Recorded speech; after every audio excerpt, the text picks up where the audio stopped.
SBS 뉴스입니다. 독도 해역 헬기 추락 사고 현장에서 실종자로 추정되는 시신 3구가 발견됐습니다.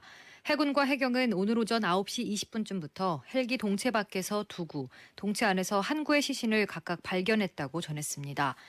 동체 밖에서 발견된 시신 중 1구는 어제 오후 한국해양과학기술원의 수중 촬영 영상에서 확인된 시신인 것으로 알려졌습니다.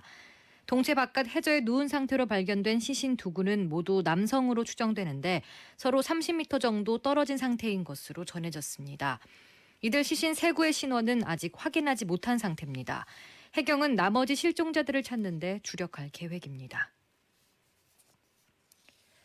서울중앙지검 반부패 수사 2부는 조국 전 법무부 장관의 부인 정경심 동양대 교수를 오늘 오후 서울구치소에서 소환해 조사하고 있습니다. 앞서 검찰은 지난달 25일과 27일 2차례 조사에서 입시 비리와 증거인멸 혐의를 주로 조사했고 29일 세 번째 조사부터는 세 갈래 범죄 혐의 가운데 사모펀드 의혹을 조사 중입니다. 오늘 조사도 투자금 출처 등 사모펀드 의혹과 관련한 사실관계를 확인하는 데 초점을 맞춘 것으로 알려졌습니다. 검찰은 WFM 주식 차명 거래 등 구속영장에 기재한 범죄 사실과 함께 2017년 7월 사모펀드 출자 이전 정 교수의 주식 투자 전반을 살펴보고 있는 것으로 전해졌습니다. 검찰은 정 교수 보강 조사를 마무리한 뒤 조 전 장관 소환 시기를 결정할 것으로 예상됩니다. 문재인 대통령이 아세안 관련 정상회의 참석을 위해 내일 2박 3일 일정으로 태국 방콕으로 출국합니다. 문 대통령은 이를 위해 오늘 모친 고 강한옥 여사 사무제에도 불참한 채 태국 방문 준비에 전념한다고 청와대가 밝혔습니다. 문 대통령은 태국에서 아세안 국가들과 한중일이 참여하는 아세안 플러스 3 정상회의, 여기에 미국과 러시아 등이 참여하는 동아시아 정상회의에 잇따라 참석해 한반도 평화 프로세스와 이번 달 말 부산에서 열리는 한 아세안 정상회의에 대한 관심과 지지를 당부할 예정입니다.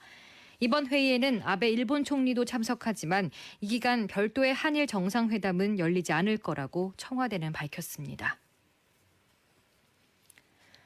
마이크 폼페이오 미국 국무장관은 미드 아메리카 네트워크와의 인터뷰에서 지난달 31일 북한의 초대형 방사포 시험 사격과 관련해 전에 해왔던 것과 일치하는 로켓들이라고 말했습니다. 또 북한의 비핵화를 위해 여전히 노력하고 있다면서 진전이 너무 더디지만 수개월 내로 좋은 결과를 얻기를 희망한다고 밝혔습니다. 이는 지난달 5일 스톡홀름 노딜 이후 북한이 대미 압박을 이어온 가운데 북한의 초대형 방사포 발사에 대해 의미 축소를 시도하고 판을 유지해가며 북한의 협상 테이블 조기 복귀를 견인하기 위한 차원으로 보입니다. 군 당국이 아프리카 돼지 열병 확산으로 중단했던 강원도 철원 화살머리고지 일대의 6.25 전사자 유해 발굴 작업을 다음 주 재개할 것으로 알려졌습니다. 군 관계자는 모레부터 화살머리고지 일대에서 전사자 유해 발굴 작업을 재개할 계획이라며 작업은 이달 말까지 진행될 것이라고 밝혔습니다. 유엔 군사령부도 유해 발굴 작업 긴급 요청을 승인했습니다. 남북은 9월 19일 군사 합의에 따라 올해 4월 1일부터 10월 31일까지 공동으로 화살머리고지 일대 유해 발굴을 진행하기로 했지만 북측이 호응하지 않아 남측 단독으로 작업이 진행되고 있습니다. 영국에서 지난달 냉동 컨테이너에 몸을 싣고 미입국하려다 내부에서 숨진 채 발견된 39명이 전원 베트남 국적자들로 추정된다고 영국 경찰 당국이 밝혔습니다. AP통신에 따르면 사건을 수사하는 영국 에식스 경찰의 팀 스미스 국장은 현재로서 우리는 희생자들이 베트남 국적이라고 믿고 있으며 베트남 당국과 접촉하고 있다고 말했습니다. 오늘은 전국에 구름 많이 끼겠습니다. 현재 서울을 비롯한 수도권과 충청, 전북 지방의 미세먼지와 초미세먼지 농도 모두 나쁨 수준을 보이고 있습니다. 내일은 강원 영동과 경상 동해안은 아침부터 가끔 비가 오겠습니다.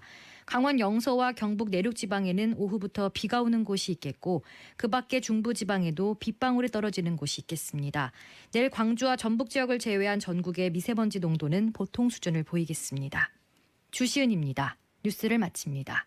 SBS 러브 FM.